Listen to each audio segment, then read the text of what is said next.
everybody. Welcome back once again. It's time for another edition of Inside the Headset. Been a little off this week. I keep calling it Game 6, but we're on to Game 7. I'm on the campus of Oakland High School. I've got with me the head coach of the Oakland Patriots, head coach Kevin Creasy. How you doing today, Coach? Doing good, Stork. Well, I've done 3 interviews this week, and knucklehead me, I've been calling it Game 6, and man, Game 6 is in the books, and we headed toward Game 7, Coach. That's right, Game 7. Yeah, and it's been 2 weeks since we called up, but last time I saw you, and I got to see the Oakland Patriots. Man, what a great atmosphere on a Friday night. We're going to run through 2 games, but the first one we're going to hit is that big win there at the end against the Blackman Blaze and come away with a win, 1 point. Yeah, heck of a game, back and forth most of the fourth quarter, but at the end of it, it came down to a kick, and I thought our guys did a great job of executing a field goal block and making a big play right there at the end. But most of the night, I give credit to Blackman. I thought they outplayed us, outcoached us, out-executed us, and did a heck of a job of taking the lead. But just like in Texas, our guys were down 2 scores, and they fought back, and that's what I'm proud of our guys.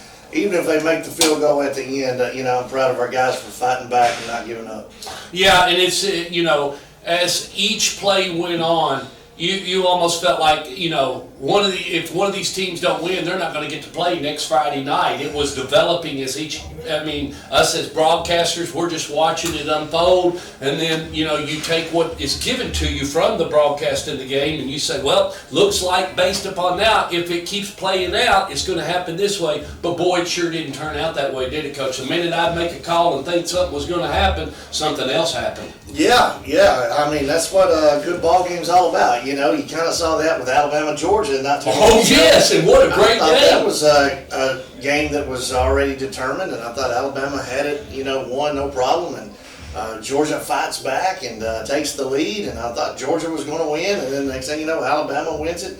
So, 2 good teams, I think you're going to have that kind of deal, and that's what I was telling you last time we talked. I said everybody should come buy a ticket because it's going to be a heck of a game, and they've got a really good team, and I think as far as the future for Blackman, I think it's bright. Saw their freshman team yes, sir. The other night, so I think Coach Creasy's got it rolling. Well, and not only that, how many times have y'all said it comes down to it'll come down to 1 or 2 plays, and that'll be it. You coaches have said it, and sure enough, it did. And talking about the Blackman Blaze as they continue, and want to give one little credit to their quarterback and just their offensive attack. I thought the quarterback did grow up, and I told you that before the video started, and I want to tell the public before. I've never seen him play as a quarterback, but from the first snap to the last snap, he got a lot better. Yeah, I thought he did a heck of a job. I think it's just his second start, second varsity start. And so, I don't know if they got a quarterback controversy or not, because that guy has kind of taken the reins and done really well with it. And, the week before had a heck of a game, so just a sophomore, grew up a lot that night. Yeah, and that's the thing we're starting to talk about right now is it doesn't matter, Coach, you've done this several times, is somewhere around about now, JV is going to be finishing up and freshman's going to be finishing up, and we want to pull from the pool of the ones that have the football mind and body and want to continue on and be great Oakland Patriots. Yeah, that's how we discovered Craig Tuck. Craig Tuck was a backup running back for our freshman. We moved him up to varsity. He goes in on the scout team and is just tearing it up. Tearing it up. And so we're like, wow, this guy's pretty good. We need to keep an eye on him. So ever since Craig Tuck showed out as a freshman, once his season was over, it was already, first round of the playoffs. And we're like, we need to keep an eye on this guy. He's going to be special. So a lot of guys can come up and help build depth. It's this time of year where everybody's kind of beat up and banged up a little bit, and some of those younger guys playing JV and freshman ball can come on up and make a huge impact.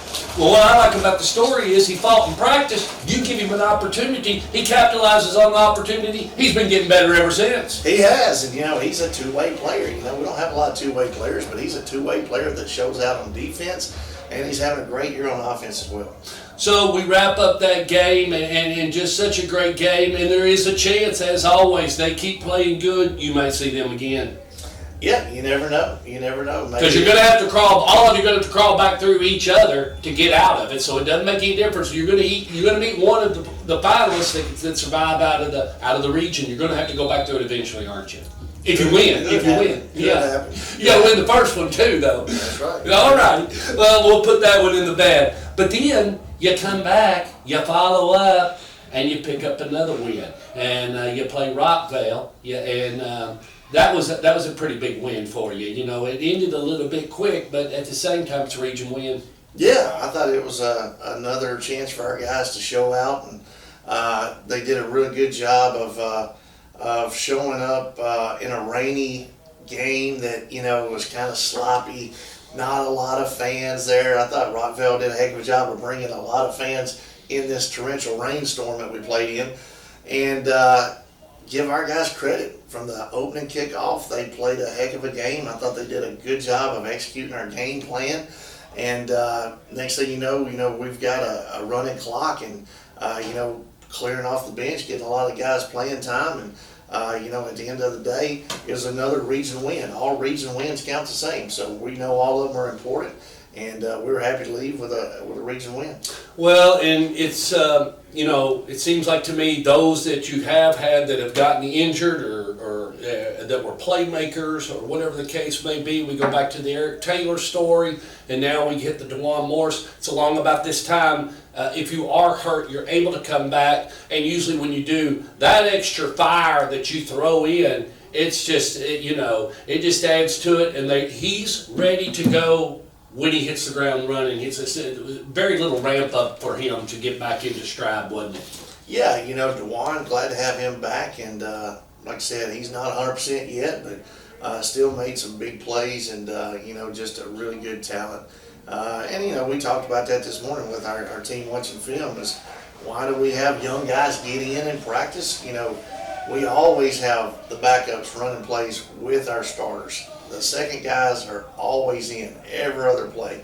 And the reason is because you never know who's going to go down, and you never know when they're going to go down.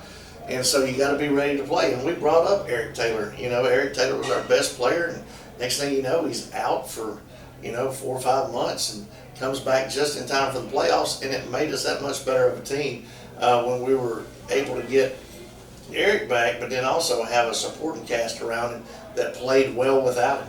Well, and two, when you're bringing those 2s and 3s along, you go back to the Blackman game there, you pulled that one play, kid hadn't caught a pass, wasn't involved in nothing, and maybe you pull something out, he goes up the other, they're thinking, the defense flows with the money, guys, here comes this cat scooting up the side.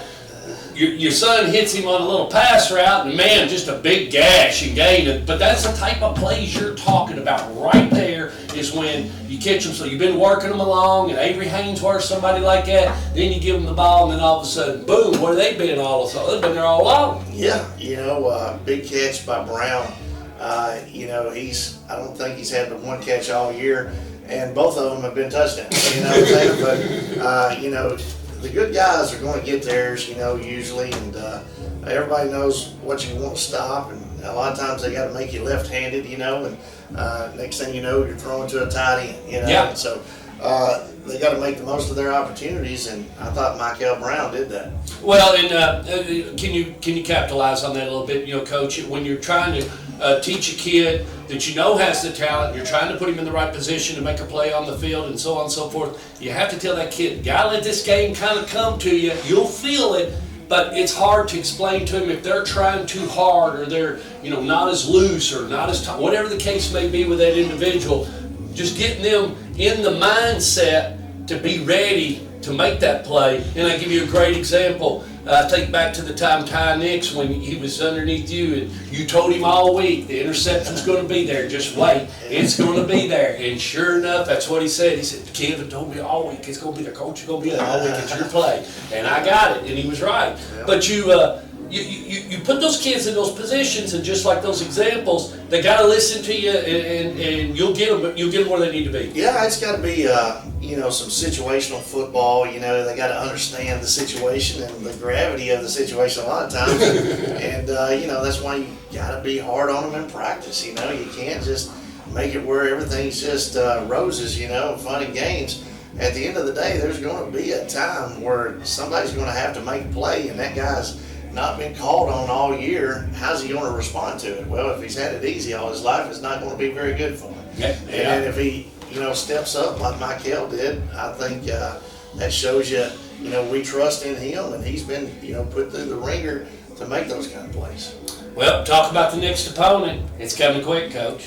Thursday, playing Thursday, and we're hosting Siegel. And Siegel's record isn't reflective of how good of a team they are. I think they're a really good team. I think they play really good defense. And at the end of the day, I think Coach Renshaw does a heck of a job, and got a couple different quarterbacks that have been playing for him. But that guy's been in some ball games that he's just come up a little short on. And we always have a battle with Siegel. I wouldn't expect anything different. Craig Tutt had a pick six, first play of the game against them last year, and we go in 14-7 at halftime. So essentially it's 7-7 at halftime, and their best player, their quarterback, got hurt, and they didn't even have him. So, those guys have a good rival with us, and at the end of the day, we expect it to be a tough matchup whether we play Thursday or Friday. Can remember when the school opened, and when they took from your student body and took from a few others, and we made Siegel High School. That's just part of the growth that had happened, but it's been here for quite some time, and yes, and no doubt that is one of your biggest rivalries, no doubt, because of the way Siegel kind of came about and was brought into Rutherford County as a school. Yeah, I can see that. Well, kids, so that'll be Thursday night. Thursday night, and that's right here at Ray Hughes Stadium. Kickoff will be at 7 o'clock, and then let's do this real quick before we do that. Fall break. Run through the schedule real quick. What are you going to do with the kids? Well, Thursday we have a game and senior night, so come before Put that 6:30 is we're recognizing our seniors. Got a small senior class, like we've been battling the weather, so I'm glad you're getting that in. Usually being 30, 40 seniors. Now we got like 17, 18. So we want to recognize our seniors, and then play the ball game, and then Friday we're going to come in, watch film. Do a little cleaning. I think it's like fall cleaning around here. Hey! We're going to clean up a little bit, and then we're going to give them about 5 days off and come back and practice Thursday and Friday, and try to get ready for Coffee County. Yeah, and that time away from you and you away from them, it's been good, and it always comes back as refreshing, and kids come back better and when you give them a little break here at this point. Yeah, we've done it both ways, where we played on fall break, and then when we haven't played on fall break, and usually it's better when we haven't played on fall break because everybody else in the county's gone and we're still here grinding. So I think it falls at the perfect time, and I think coaches and players alike need a little time away from each other and recharge their batteries, and then come back for the second half of the season. Well, you wouldn't be saying if you did it every day. There's only one person who does that, and that's Gary Rankin. Thomas McDaniel will tell you that. All right, kids, Thursday night right here at Ray Hughes Stadium. Kickoff's at 7. Y'all come on out.